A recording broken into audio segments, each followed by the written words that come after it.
diimamin sama seorang mualaf itu adalah kayak wow gitu loh, kayak dan giliran sholat yang cuma dibutuhin sekitar berapa menit, 10 menit lah sama wudhu dan lain-lain, dan lu cuma diminta fokus situ doang, kok kayaknya lu males banget sih gitu. Assalamualaikum warahmatullahi wabarakatuh. Hola amigo. Balik lagi ke Darwin's Talk. Hari ini kita akhirnya syuting lagi di studio. Betul. Setelah berapa lama kita work from home. Nah hari ini Darwin's Talk hari ini kita mau membicarakan tentang hal yang paling sering orang tanyain, yaitu kenapa atau apa alasan Marcel menjadi seorang mualaf. Tapi bukan gue yang nanya. Seperti biasa kita panggil lagi nih. Ada orangnya. Lenyap lama 3 bulan lebih. Sekarang kembali lagi. Mari kita panggil. Kalau gue nemenin aja di sini. Hola Vin. Halo Vin. Baik dong. Dulu pas awal sini masih kecil sekarang Udah bentar lagi udah hitungan lagi nih gue. 2 minggu lah paling lama ya sayangnya. Gue udah 36 weeks. penasaran sih. Kenapa nih? Pertanyaannya langsung straight to the point ya, langsung straight to the point, nggak ada kayak Apakah karena enggak, aku? bukan ya, maksudnya kayak ada pemanasan dulu lah, apa kayak gitu, langsung straight to the point gitu. Oke, kenapa alasan gue menjadi seorang mualaf? Sampai saat ini pun gue nggak tahu kenapa. Oh iya. By the way, ini gue sama sekali nggak pernah menanyakan apapun tentang kenapa Marcel mau jadi mualaf. Jadi gue pertama kali juga nih bakal denger di sini. Kalau ditanya sampai sekarang alasannya kenapa lu mualaf, gue juga nggak tahu kenapa gue mau menjadi seorang mualaf. Gue nggak tahu apakah ini yang dibilang panggilan atau apa. Tapi gue nggak merasa terpanggil atau gue nggak merasa apa. Cuma kayak gue nggak tahu kalau dikasih tanya Marcel, lu kenapa sih mualaf? Nggak tahu men. Atau memang gue sempat berpikir atau emang ini udah jalannya kali ya gue menjadi seorang mualaf gitu loh. Jadi gue nggak bisa mengelak atau menghindar atau apa, dan kalau misalnya dicari itu tadi alasannya gue nggak tahu sampai detik ini. Kayak trigger gitu nggak ada. Nggak ada. Ya mungkin karena lingkungan atau Nggak ada sama sekali, nggak ada yang memaksakan gue untuk menjadi seorang mualaf, termasuk Nabila. Nabila sendiri pun nggak pernah memaksakan hal itu. Tiba-tiba aja kayak gue ngomong sama dia kayak, sayang, aku mau jadi imam buat kamu dan jadi kepala keluarga kita. Sebenarnya dia kaget. Iya benar-benar, karena memang kalau dia kok kenapa kamu mau mualaf ya? Gue juga nggak tahu gitu. Iya, aku mau. Memang mau, ngerti nggak sih? Kayak itu dia, gue sampai sekarang juga kena, gue nggak tahu kenapa. karena banyak nih ngomong-ngomong dari mualaf karena nikah sama Nabila gitu. Sebenarnya enggak berarti. Makanya di sini gue bilang, Nabila aja sendiri kaget pas gue bilang gue mau jadi seorang mualaf. Dia sendiri kaget. Gue masih bilang ke dia, kamu yakin nih, maksudnya gue nggak mau dia untuk gue pribadi ini, sorry kalau ceritanya mungkin nggak sesuai omongannya, tapi untuk gue pribadi gue nggak mau agama gue dipermainkan, udah pasti gitu. Jadi gue nggak mau orang masuk ke agama gue cuma demi kayak gue mau kawinin lo doang atau formalitas kayak gitu. Gue nggak mau, karena apa? Gue mendingan nerima lo sebagai ya udah Marcel Darwin dengan mungkin agama sebelumnya, tapi orang yang maksudnya kayak ibadahnya kuat dan lain-lain, dibanding masuk pindah tapi cuma formalitas doang. Itu gue nggak mau sama sekali. Jadi gue bener-bener berkali-kali gue bilang, lu coba pikirin dulu deh, ini yang terbaik apa enggak, Berarti kalau gitu Marcel berarti dengan bilang agamanya sekarang kelihatan berarti keseriusannya gitu. Sekarang gue ngelihat maksudnya emang kayaknya Gue nggak bisa jawab untuk hal itu ya, karena kalau gue jawab dibilang gue apa sih namanya? Gimana sih? Dia Iya. bilang memuji diri sendiri nggak mungkin lah. Maksud gue itu biar istri gue aja yang menilai. Bisa kelihatan dari pas puasa ya.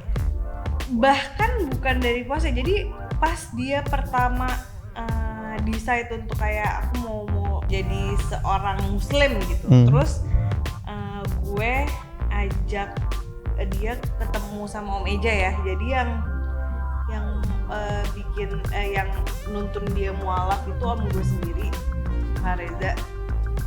Terus udah, nah setelah itu tuh gue pikir kayak ya pasti nanti dia ada waktu lah sekitar kayak berapa bulan atau enggak 1 tahun untuk dia pelajarin, ngafalin doa atau apa segala macam. Ini enggak, ini bener-bener kayak besokannya langsung beli. Gue langsung minta ajarin dia cara sholat. Terus gue beli buku panduan sholat, hafalan sholat apa gitu yang warna biru. Pokoknya segala macam. Terus gue kayak udah pelan-pelan aja gitu. Tapi enggak, dia bener-bener ya udah dari situ udah start langsung sholat, meskipun masih gue guide. Jadi gue kadang-kadang di sampingnya dia sholat nih, cara-caranya kayak gini. Dia sholat sambil baca buku untuk bacaannya. Jadi itu gue baru kayak nah itu kan kenapa gue baca kayak begitu. Jadi awalnya gue juga nanya dulu, boleh nggak kalau seandainya kita sholat sambil baca gitu, karena kan gue mualaf ya, gue bener-bener ibaratnya gue dari bayi yang nggak ngerti apa-apa nih, jadi boleh nggak kalau seandainya gue bilang boleh, yang penting kan niat atau apa. Ya udah akhirnya gue pakai buku. Terus kayak misalnya ada yang susah-susah cara ngomongnya dari belakang kan, kalau gue sholat sama Nabila jamaah, Nabila yang bantuin gue cara bacanya tuh kayak gini gitu. Oke, jadi dia yang benerin, dia yang koreksi. Waktu itu mualafnya itu gimana? Sama siapa juga? Itu tadi di rumah, iya di rumah gue sama om gue sama Om Eja sama Areza, disaksiin sama kamu tuh RT, iya, Tante Poppy, beberapa orang. Nah, kalau sampai sejauh ini Marcel yang udah pelajarin dan udah dapat dari agama Islam sampai sekarang ini apa? Itu paling wah gila ini ternyata nggak salah gitu pelajarin ini. Oke, kalau menurut gue sekarang pelajarinnya baru basicnya dulu. Gue nggak bisa langsung pelajarin langsung jauh. Ibaratnya kalau gue anak kecil ini, gue masih TK lah. TK gue masih belajar bacaannya dulu, cara sholatnya dulu, cara wudunya dulu. Jadi gue nggak mau langsung yang terjun yang dalam yang langsung ikut apa. Gue takutnya malah guanya nggak bisa nerima hal seperti itu. Jadi gue belajar pelan-pelan, kayak misalkan kayak gue sholat pun itu gue dituntun sama Nabila. Kayak alhamdulillah aku baru bisa 3 surat pendek. Nah jadi gue udah bisa setiap kali gue sholat gue udah bisa ngimamin Nabila gitu. So far juga enjoy nggak? Bahagia. Gimana cara lo gambarin kayak bahagianya? Enggak, gue nggak tahu, itu nggak bisa ya maksud gimana ya, yang gue rasa itu ya gue bahagia aja. Yang lo lihat film kayak gimana? Kalau gue justru kayak new experience gitu loh.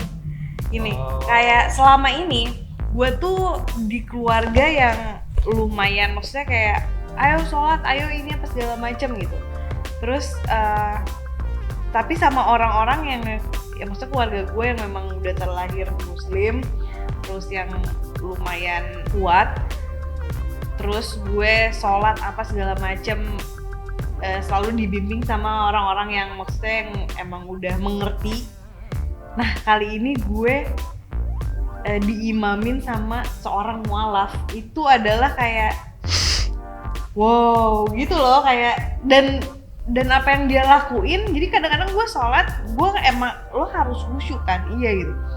Tapi ada momen di awal yang dimana gue harus ngebantu dia ini. Jadi dia sholat, gue di belakangnya cuma gue bantu bacain surat pendeknya gitu. Menurut gue itu kayak ya gimana ya, nggak bisa diomongin juga sih. Terus lo lihat Marcel kayak semangat itu ekstra kayak ada ketrigger buat gue, jadi gue harus lebih lagi nih dari dia nih. Nah itu dia, itu yang gue malu sejujurnya. Kan gue tuh gini, jujur aja ya, gue tuh kayak entah ada syaiton apa yang menggelayuti diriku ya kan, gue nggak ngerti. Tapi gue tuh mager banget. Gue sempet sering banget dulu mikir ya kayak lo olahraga yang capek, yang keringetan, yang sampai 30 menit sampai 1 jam lo mau ngelakuin, tapi giliran sholat yang cuma dibutuhin sekitar berapa menit, 10 menit lah sama wudhu dan lain-lain, dan lu cuma diminta fokus gitu doang, kok kayaknya lu males banget sih gitu. Nah pas gue ngelihat Marcel jadinya gue yang kayak ada thanksin juga gue, maksud gue kayak kan gue emang seorang muslim ya gitu, jadi terus dia yang kayak ayo kamu jangan malas gitu. Kadang-kadang gue ya jadi akhirnya gue juga jadi berubah, intinya maksudnya kayak berusaha ya lebih baik, karena gue juga harus kasih contoh ke dia juga kan. Gue nggak tahu ya kalau gue cerita ini gue salah atau enggak. Mudah-mudahan sih enggak ya. Jadi kayak waktu itu gue sempet mau ngajakin Nabila sholat. Seng, sholat yuk. Iya bentar. Seng, sholat yuk. Iya bentar. Kalau ngebentar-bentarin sholat dosa nggak? Itu gue nanya ke dia. Dosa. Oh ya udah. Akhirnya dia jalan turun ambil wudhu. Untuk gak nyampe sebulan dia bisa hafal seluruh doa sholat, itu menurut gue kayak wow gitu. Ya mungkin dia juga maksudnya udah terbiasa hafal. Yang bukan sebenarnya lebih gue tidak menghafal, gue lebih mencari artinya dan gimana cara bacanya. Maksud gue yang penting gue harus mengerti itu apa. Gue masih baru bisa pelajari baru 3 surat pendek ya, mudah-mudahan bisa nambah terus. Dari meaningnya sendiri, Kenapa lo sholat gerakannya gini, kenapa harus kayak gini? Nah itu udah dijelasin sama Nabila semua, udah dijelasin. Jadi gue makanya kan gue belajarnya tuh pelan-pelan banget. Ibaratnya nih gue anak kecil, anak TK yang baru belajar agama. Jadi lu nggak bisa langsung ngejejelin gue banyak juga, nggak bisa. Ini bener-bener kebiasaan orang-orang itu adalah kalau melihat wah lo mualaf gitu kan. Ya gue nggak tahu ini mungkin terjadi di agama lain gitu ya. Jadi kan langsung yang kayak wah lo gue ajak ke sini ya pengajian A, ke organisasi B, pengajian B, C, D, E, F, G, H, I, J gitu. Marcel itu saat ini masih ngerem, jadi mohon maaf ini buat semua temen-temen yang ngajakin ketemu Ustadz A, Ustadz B, Ustadz C, Ustadz D. Bukan nggak mau maksudnya, tapi ya memang dia harus membatasi informasi. Nah sejauh ini maksud gue yang menurut gue yang ngajarin gue enak, pertama Nabila, kedua yaitu Omeja, Ustadz Reza. Itu maksud gue dia ngejelasinnya pada saat gue main ke rumah Omeja, dia cerita dia ngejelasinnya tuh gue dapat. Jadi memang dia bener-bener ngejelasinnya dari basic banget, nggak yang langsung berat. Dia jadi ngejarinnya basic terus habis itu Omeja ceramah itu gue dengerin enak banget nih dengerin, gue jadi pengen kesana lagi gitu. Iya, karena kan maksudnya kayak gitu kan cocok-cocokan, dan kita kan kayak ya itu dia gue ngerinya dia kebanyakan informasi, terus sedangkan di otak dia aja masih banyak pertanyaan nih. Takutnya kalau ceritanya kayak ini tuh dosa, ini tuh bisa masuk neraka atau disiksa atau ini itu apa. Nah gue tuh ngeri tuh kalau ceritanya ada omongan-omongan seperti itu gitu dari teman-teman sendiri justru gitu, kayak lu nggak jangan ngasal lo gini ya gitu kan, kayak chill karena gue juga masih bertanya terus, maksudnya kalau gue nggak tahu gue tanya, boleh nggak, bener nggak, salah nggak. respon dari teman-teman gimana? Sejauh ini mereka yuk sholat bareng, yuk jumatan bareng, yuk ini bareng gitu. Tapi udah pernah berjemaah Udah pernah. Ada cerita lucu ya. Jadi gue nggak tahu waktu gue pertama kali bener-bener pertama kali sholat jamaah itu pas lagi maghrib di Kemang Village. Itu dulu banget. Jadi gue nggak tahu kan. Jadi gue lupa ngasih tahu. Dia nggak ngasih tahu gue kalau sholat jamaah tuh harus rapet. Syafnya. Saya harus rapet kan. Nah cuma jadi pada saat mau sholat ya udah, maksud ada imamnya di situ ya, karena gue merasa gue mualaf, gue malu karena gue masih belum bisa apa-apa, gue menjauh aja gitu. Terus tiba-tiba gue dipanggil sama orang, sini kenapa? Sini. Gue bingung dong, gue takut. Kenapa? Sini kenapa? Maaf saya mualaf, saya masih belum ngerti apa-apa, nggak apa-apa kalian depan aja, gue bilang begitu. Enggak, jadi kalau sholat memang harus mapet, harus mepet. Jadi kayak gue yang kok Nabila nggak cerita sama gue. Jadi gue malu sendiri gara-gara dia nggak cerita sama gue. Terus pas selesai sholat, kenapa kamu nggak kasih sama aku kalau sholat jamaah tuh harus pet? Dia yang ketawa-ketawa, oh iya aku. Ya kan selama ini gue sholat jamaah, dia di depan, gue di belakang kan. Gue nggak pernah, maksudnya karena ya kita nggak pernah yang sholat yang rame-rame gitu. Sampai akhirnya ya itu yang di Kemang Village, gue di tempat Putri, yang tempat cewek, Marcel yang tempat cowok kan itu udah terpisah. Terus gue udah bilang dari awal sama dia, ini biasanya kalau maghrib kayak gini kalian emang diimamin gitu, nanti ada satu orang yang imamin gitu. Jadi emang lu sholatnya berjamaah, apalagi di maghrib. Oh ya udah oke gitu. Jadi pertama kali lah dia berjamaah rame-rame. Terus ya udah dia di ujung ditarik-tarik, dia ngerasa kayak ngapain sih gue ditarik-tarik ke depan, harus mepet-mepet gitu. Karena kan gue masih baru, jadi gue takut salah kan, biar kalian aja depan, jadi gue ngikutin. Di belakang enggak, ternyata memang nggak boleh, harus. Lu bayangin ada berapa syaf, terus di ujung sendiri. Gue kayak, selalu maaf. Itu pertama kali banget ya? Pertama kali banget gue Kemang sholat jamaah Village. Kemang Village. Sepanjang November sampai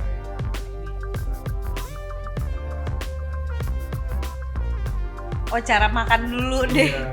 Yang babi-babian dong. Oh, oke, ya itu kayak kalau udah kayak misalkan nanya kayak ini ada babinya atau enggak, haram atau enggak, ya gue udah mulai nanya-nanya kayak gitu doang sih.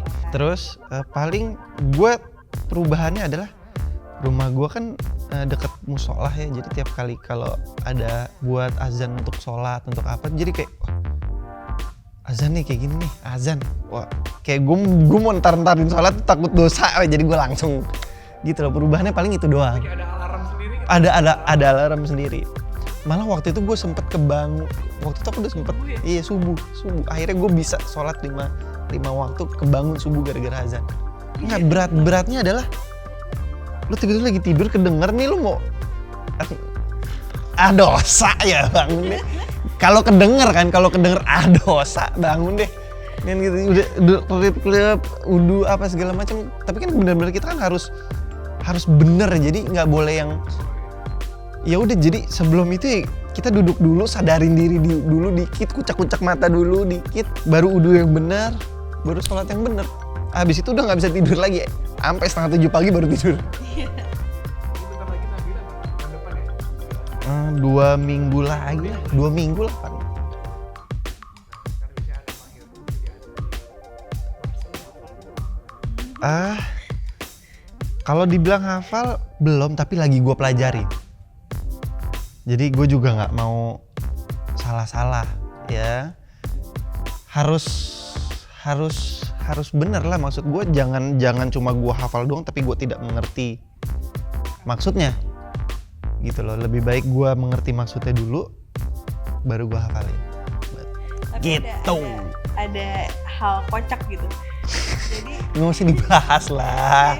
hal kocaknya adalah gini.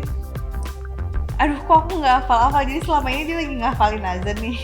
Soalnya kan azan itu pakai ada irama-iramanya kan. Jadi kayak dia mungkin agak jadi lebih susah gitu kalau ceritanya ini ngafalin dibanding surat-surat lain. Nawar. Bisa gak sih komat aja? Kan maksudnya bacaannya sama kan ya. Bisa nggak sih kalau kita komat komat itu doang? kan kayak versi pendeknya gitu kan pas kita lagi mau sholat. Sebenernya kayaknya nggak bisa deh, udah baca aja, nggak ada masalah juga kalau kamu baca tuh sebenarnya nggak ada masalah. Ya enggak kan gue nanya, maksud gue nggak tahu dong. Boleh nggak sih kalau kita komat aja gitu? Nggak bisa lah. Ya nggak tahu ya. Gue nggak tahu kan, maksudnya gue juga nggak tahu. Karena gue nanya temen gue, bilang Beberapa orang gue bisa lah gitu. abis ini step berikutnya adalah mau belajar ngaji. Kalau puasa udah ya. Udah puasa udah bahas. Udah pernah sekali sama Haikal. Mama adik gue. Iya, sama adiknya dia. Bang, imam, kata dia, "Bang, imam." Bah, gimana? gue yang lah jagoan juga lu aja, takutnya gue salah kan. Gue masih nggak mau. Jadi gue mendingan kalau sama temen-temen gue, kalau gue sholat jamaah mendingan kayak lu aja deh. Jadi gue pernah sholat jamaah sama temen gue. Ada ya, gue pernah 3 kali sholat jamaah. Lucu kan, ini gue dibimbing sama temen gue, diimamin sama temen gue kan. Ada satu temen gue kayak pas sholat, gue sholat sama dia kayak, kok dia bacaannya lama banget. Padahal bacaan gue udah selesai gitu loh. Kan gue masih nggak ngerti apa-apa ya. Jadi cara lo baca ternyata tuh ada yang di apa sih namanya? Ada irama-iramanya gitu. Panjang pendeknya. Nah ini kan kalau si temen gue satu ini pakai irama, terus bacaan pendeknya juga panjang. Jadi gue nggak ngerti tuh. Gue masih kayak, oh ada lagi tuh ternyata. Oh ini lagi. Oh gue dapet informasi tuh dari itu. Oke. Jadi ya gue ngikut aja. Terus tiba-tiba gue sholat sama si B. Tiba-tiba pas gue sholat sama si B, gue lagi sholat, bacaan gue belum selesai, dia udah ganti. Ini orang cepet banget baca kayak, jadi kayak gue bingung kan, Lu baca banget. kok lu baca cepet banget? Maksud gue kayak, gue aja belum selesai, tiba-tiba lu udah selesai, kayak yang bener yang mana nih? Enggak, ya udah kan yang penting lu ikutin imam aja. Kalau gue udah selesai ikutin aja gue. Bacaan lu cepet banget, makanya gue kadang gue suka aneh. Dia datang ke gue gini kayak, aku bingung deh, si A imamin sholat aku kok lama banget ya, karena dia baca suratnya surat panjang, makanya lama gitu. Terus bacaannya tuh bener-bener kayak bismillah, bener-bener kayak pelan gitu, yang kayak sesuai dengan ini. Tapi kan emang ada tipikal orang yang bacanya lumayan cepet kan gitu. Nah yang si B cepet banget, sampai aku belum selesai baca Al-Fatihah dia udah ruku. Gue bilang nggak apa-apa, udah ikutin aja. Makanya jadi cepet banget. Nah itu kayak satu lagi, sama ada satu lagi juga termasuk cepet, tapi pada saat sholat bacaan, nah itu dia kadang-kadang orang ngebacanya suka beda ya. Jadi kok gue dengernya, oh ini ada yang di ini, ada yang diiramain, ada yang cuma biasa, ada yang cepet gitu loh. Jadi kayak oke, pelajaran baru buat gue gitu. Gue nggak tahu karena gue lagi sholat kan, terus tiba-tiba loh kok dia udah berubah, gue ngikutin lagi apa gerakannya dia, terus tiba-tiba gue belum selesai baca lagi dia udah berubah lagi, kok cepet banget. Dia takut dia mikir sholatnya dia jadinya nggak diterima karena belum selesai. Itu sholat gue diterima apa enggak, karena kan baca gue belum selesai. Baca Al-Fatihah baru setengah, tiba-tiba imamnya udah ruku gitu. Terus ini gue harus ruku apa gue selesaiin bacaan gue dulu gitu. Yaudah deh gue ruku gitu. Nah tapi sebenarnya yang kayak beberapa orang bilang kayak ya udah ikutin imamnya aja gitu.